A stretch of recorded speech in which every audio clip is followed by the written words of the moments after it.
Listen to part of a lecture in a literature class.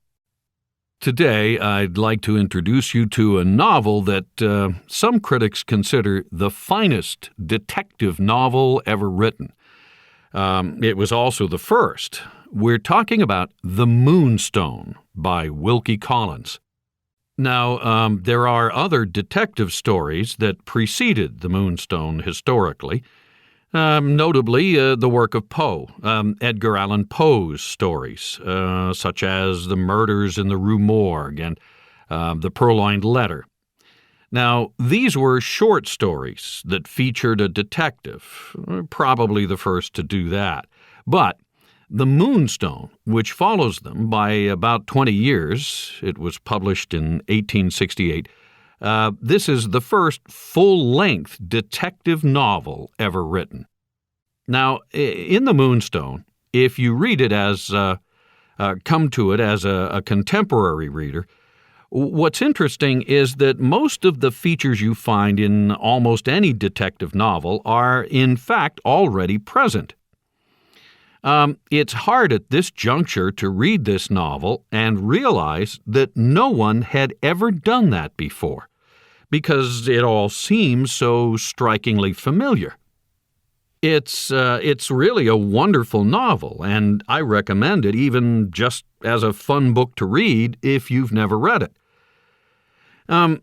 So, in The Moonstone, as I said, Collins did much to establish the conventions of the detective genre.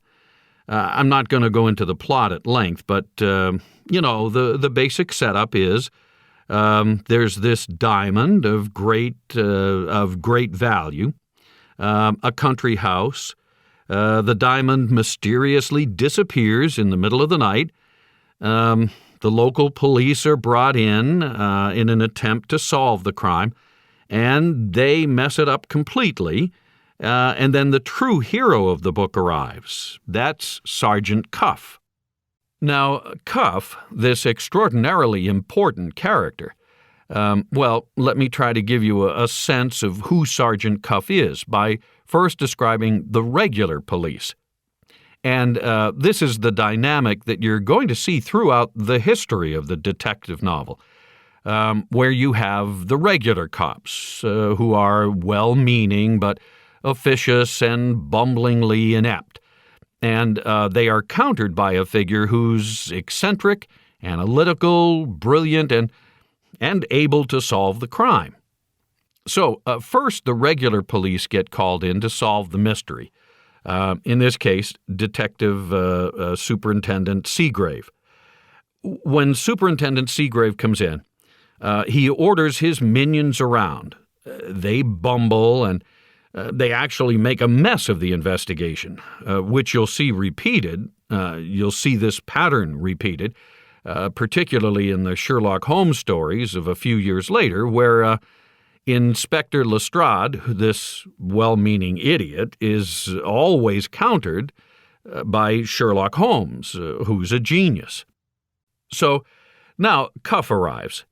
Cuff is the man who's coming to solve the mystery. And again, he has a lot of the characteristics that future detectives throughout the history of this genre will have. He's eccentric. He has a hobby that he's obsessive about. In this case, it's the love of roses. He's a fanatic about the breeding of roses. And here, think of Nero Wolfe and his orchids, Sherlock Holmes and his violin. A lot of those later classic detective heroes have this kind of outside interest that they go to as a kind of antidote to the evil and misery they encounter in their daily lives. At one point, Cuff says he likes his roses because they offer solace, an escape from the world of crime he typically operates in.